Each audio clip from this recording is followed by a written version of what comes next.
When I fell down from the wall, I landed off balance on my left foot. My knee gave way, and the momentum threw me on toward the ground. My right hand connected first, and my wrist snapped like a stick with a jagged end of bone erupting through the skin like a pencil through tissue paper. But that's all that happened. Of course I screamed like a bloomin' banshee, spewed words you'll never find in the kitty books, and attempted to wrap my convex torso protectively around my bleeding joint, an act that was never destined to succeed. The Palace EMTs rode out, taking their own sweet time, I might add, loaded me into a medic wagon, and using a route carefully chosen for its rusts and potholes, trundled me off to urgent care for several hours of painful poking, prodding, and pulling, followed eventually by a cast. And that's it. Fini. No omelet, no closed casket required. Did you really think a bunch of royal busybodies were just going to shake their heads and walk away? As a matter of fact, I was never sitting on top of the wall in the first place. Look at me. How the heck would I, a freak of nature, make it to the top of a 6-foot stone wall? And even should some idiot decide to lean his ladder against the wall, what in the world would inspire me to climb up there and park my scrawny butt? Have you looked at that wall? Nothing but big round lumps of smooth stone. And finally, say I did slip a cog and climb on up and actually find a place to wedge my keister. What would I do then? The top of a stone wall isn't exactly one of the entertainment hotspots of the civilized world. Grunt, groan, and sweat your way on up, and for your trouble you get a gluteus bruisemus and a panoramic view of somebody else's property. Thanks all the same. But you're right to look confused. After all, I didn't bust my arm falling up the wall. Blame it on the king, his moron soldiers and their noble steeds, a bunch of glue factory refugees purchased at great personal taxpayer cost. If they had real jobs, they wouldn't be wasting their time harassing innocent citizens. Okay, basically innocent. More or less. Really? Who knew librarians have memories like elephants? I hate librarians. I don't even like books. Who need books when you got television? Books were the last thing on my mind when I stopped in at the village library that morning to pick up my tax forms. I'm getting royally shafted again this year, but why should I complain? Heaven knows, I'm delighted to provide the king with a large portion of my hard-earned coin so he can hire a few more cretins to preserve my personal freedoms. Anyhow, I stood at the checkout desk and looked idly around the room while I waited for an ancient harridan to favor me with her attention. The library was nothing much to look at. Rows of books, guarded by wrinkled gnomes with eyes that dared you to pull a book off a shelf.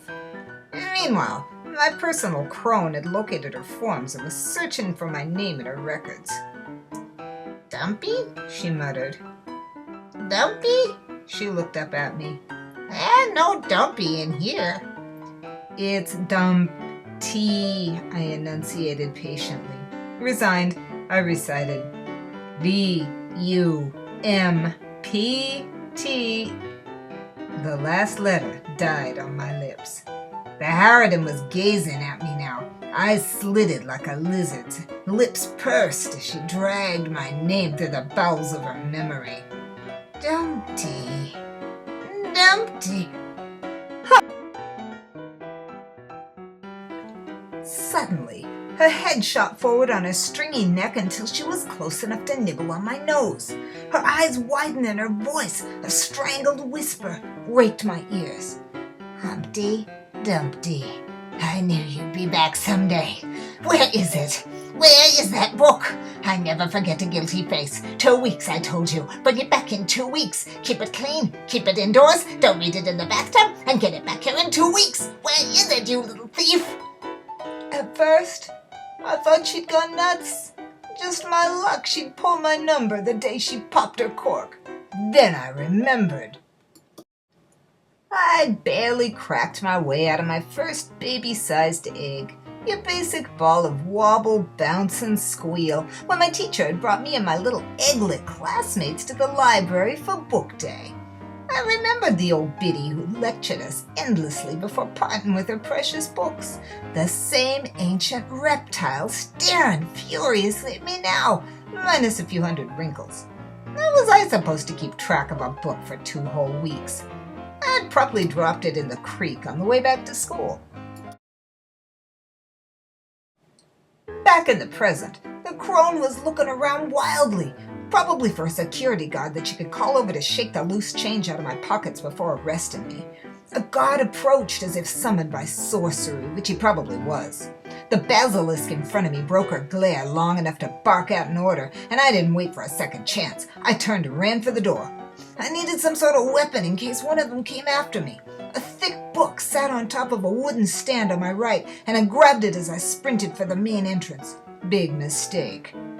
Glomming onto an unabridged dictionary is probably not the best strategy for speeding your departure. Remember that if you ever become a thief. Single-minded panic kept me moving, and I lumbered along toward the door like an aging running back headed for the last goal of his career. The security alarm whooped once in my ear, and I was out the door, the hag and her hired muscle in full cry behind me. There was a roaring in my ears, and my heart was hammering hard enough to crack my shell, but I couldn't make myself stop. I was on the lam from the local librarian. The library building was situated at one end of a short street on the edge of the village. A wide creek intersected the other end of the street, spanned by an arched stone bridge opening into a grassy park, surrounded by, you guessed it, a 6-foot stone wall.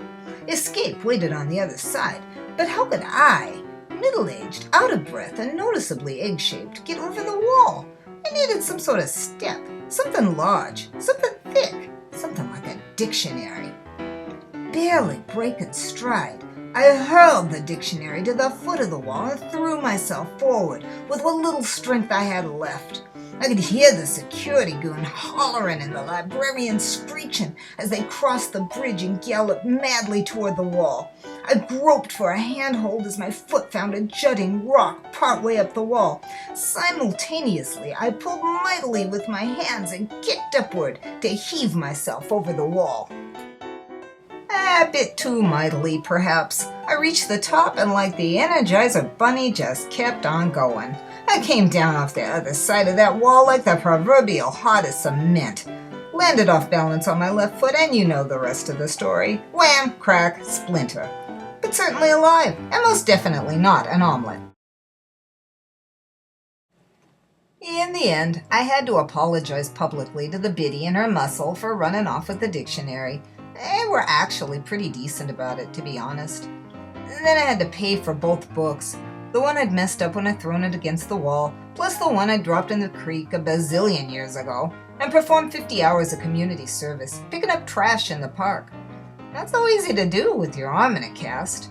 I got to admit, though, I got off pretty easy, considering the uproar I caused. So life goes on. The moral of the whole story, of course, is don't believe everything you read, and stay out of libraries. They'll bring you nothing but grief.